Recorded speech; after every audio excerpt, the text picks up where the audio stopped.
Hello, everyone. I'm Latoya Stirrup from Digital Grass, and this is 2Techies. I am here with Lauren Maillian. Hi, how are you, Latoya? Good, and you? How are you? Good. Thank you for having me on your show. Thank you. Thank you for being here. How have you been enjoying Black Tech Weekend? I think Black Tech Weekend has been really, really wonderful, and I think it's really important to continue this conversation in different cities and hubs all around the country. Okay. I live in New York, and so when I started in technology, tech had no footprint in New York, no official footprint, and now we're seeing technology sprout up in other places, and it's becoming ubiquitous at this point. And so I think it's really important, especially in our community, that we continue to inspire and empower and educate our own people, A, about the possibilities, B, about how to do it, and C, to answer their questions in a fairly safe space. Love it, love it, love it. So to date ourselves a little bit, since you said technology didn't have a footprint when you started in it, when did you get started in technology and what made you fall in love with it? So I started investing in technology in 2010, so 7 years ago. And what made me fall in love with technology is that my first company as an entrepreneur was a vineyard and winery that I started when I was 19. Wow. And I literally watched grapes grow, which is a very slow and monotonous process. But a beautiful one. A beautiful one, but to your question of why, technology and what made me fall in love with it, it was the ability to start something quickly, to figure out if something is going to fail or succeed very quickly, the ability to implement, changes, upgrades, to pivot, in the moment. And that's something that technology affords you the opportunity to do.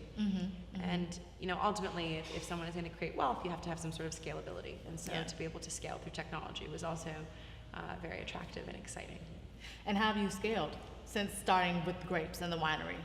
I think I've scaled and evolved kind of all at the same time. And so, started with a vineyard and winery, then a marketing company that I started, then I started angel investing, then I started an early stage venture firm. I then wrote a best-selling business book for women called The Path Redefined. Redefined. Yeah, getting to the top on your own terms. Nice. I have a television show on Oxygen, which is owned by NBC, called Quit Your Day Job. So imagine a TV show all about entrepreneurship and what it's like to be an angel investor and to seek angel investment from myself and my co-stars, Randy Zuckerberg from Facebook, formerly of Facebook, a guy named Ido Leffler, who co-founded a brand called Yes to Care, it's a natural skincare brand, and Sarah Pravet, a Canadian entrepreneur. And so, I continue now to do a lot of the same work, and I'm at the intersection of marketing, media, and technology. Okay. And how do you love being in that intersection? I think it's a very important intersection, and I think it's, there's always something new being created all the time now, whether it be new industry, new opportunity, new business models. Yeah. And so I think it's very much right place, right time. We're all learning every day, and so I think it's very exciting for me to be able to be in an industry where we are all searching for the next new thing, and that process is not only revealing, but it's a lot of trial and error. And so it's exciting. It's super exciting. Very exciting. And speaking of excitement, we like to have a little fun on 2Techies. Okay. Are you a cocktail or a beer person? Cocktails. What's your favorite? Ooh, Eastern Standard. Okay. Yeah. Okay. And how you like it? I like it straight up. Really? So it's basically vodka, mottled cucumbers, mint, some limes, and I like it shaken and stirred. A little mojito, but with some vodka. It's mojito. Kind of. It sounds like a mojito a little yeah, bit. but very refreshing and barely any sugar. Ah. So straight up. Straight up. I love it. I love it. I love it. Talk to me a little bit about your show. How long have you been doing your show? What do you love most about it? What have you seen from entrepreneurs that have come on your show? So what I've seen from entrepreneurs that come on the show is that everyone, really wants to be their own boss. I think that entrepreneurship, inside and outside of technology, has become so popular and exciting. Just that whole notion of being able to make your own decisions, kind of be in control of your own destiny. So that's been a recurring theme of the entrepreneurs that have come on my show.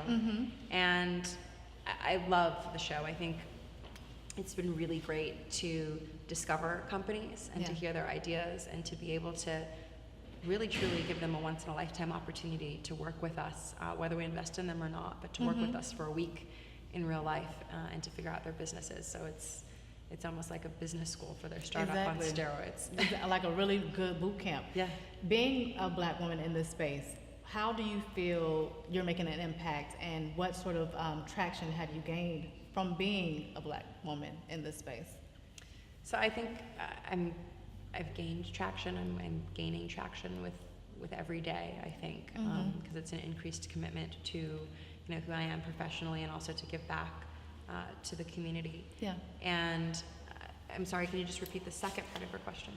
So was asking sort of about being in the show and being a Black woman in the space. What sort of experiences have you had, some challenges? I think the challenges that I've had as a Black woman in technology are the same challenges that people have in business. I don't think that I've had any challenges that are unique to me simply because of my color of my skin. Okay. But okay. I also think that my way of approaching business is to combat all of those things. And so I'm not often looking for an excuse. I'm almost always looking for a reason to make sure that you can't pigeonhole me to a stereotype. Right. So I just approach things a little differently. Yeah. No, that's good. That's awesome. And we like to sort of also have, going back to having some fun, what would be your soundtrack for life if you could come up with a song? Shining. Why? Give it to me. I believe that everyone should shine bright. I believe in the shine theory. What's the shine theory? The shine theory is that women should be more comfortable and confident in having girlfriends who are super successful and powerful and influential, because there is a reverberative effect of their ability to shine bright that allows them to pass the torch to someone else. And whether it's opening a door, pulling them ahead, creating an opportunity, but that their success allows them to create the success for other people around them. What do you think about the lean in idea? Because a lot of women, especially entrepreneurs, some people have sort of adverse reactions to the idea of leaning in. Has leaning in been a tool that you've used to get you to where you are? The tool that I've used has been the path redefined, and it's allowed me to get to the top on my own terms. I like it. Circle back and sell it, yes. So going with your book, when did you write the book, and what made you decide to write your book? So the book was born out of 3 different publishers coming to me who had been following my life and my career and saying, you should have a book, we would like to tell your story. And so it wasn't something that I had actually planned. You got to read the book to get all that backstory, but but the book came out in May of 2014, was an instant bestseller the day it came out, and the crux of the book is really about how do you define and attain success on your own terms, and how do you get to the top on your own terms, which I think we should all be able to do, and many of us just don't feel like we have the permission to do so. And with the permission to do so, that just sort of brings back some ideas about sort of what you were talking about in terms of women feeling like they need to shine and being in that space where they're okay to shine. Do you feel like you were able to tap into that sense of womanhood and the idea that you have permission, or did you have to sort of go through some things first to get to the space where you are now?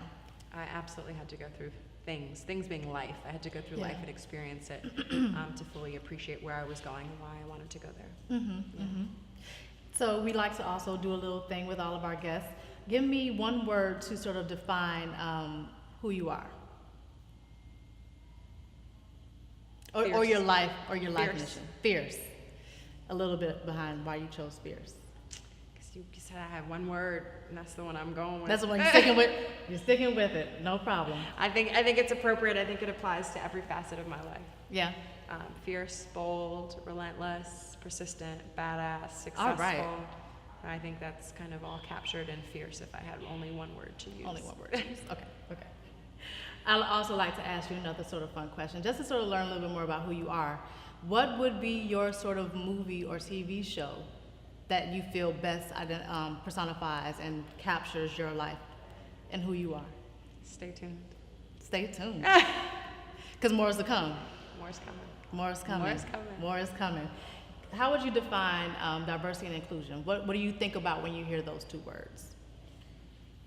So, interesting. I was just at a conference recently, and someone said diversity is a noun, inclusion is a verb, and hopefully we won't need that that verb for much longer. And so, my hope for diversity is that inclusion becomes commonplace, and that we're no longer having a division called D&I, and that we're no longer having these conversations around what it's like to be XYZ person of color, because we finally start appreciating the world for all the different ethnicities and colors and shapes and sizes that we all come in, and the thought and perspective that we can all bring to the table. Exactly, and tapping into the idea that we all are individuals, and being able to sort of see beyond sort of first impressions, and tapping into more so the soul of the person. Yeah. No, I love it. Any sort of last words or thoughts that you would like to leave with our viewers? Any nuggets, any truths? Oh, gosh, the nuggets that I have for your viewers is really to just stay true to who you are. Never sacrifice your core values for the things that you want in life, because you can absolutely have both. And I've proven that for myself and hopefully for others as well. But don't get lost in trying to be someone else in the search of what you want in your career. I love it. So tell us a little bit about where we can find you, how we can follow you. I am online, laurenmaillian.com, and at Lauren Maillian, LaurenMaillian, on social media everywhere. Instagram, Twitter, Facebook, LinkedIn, everywhere you want to be, I'm there. Fantastic. Thank you so much, Lauren. You're It was welcome. a pleasure. Thank you, LaToya.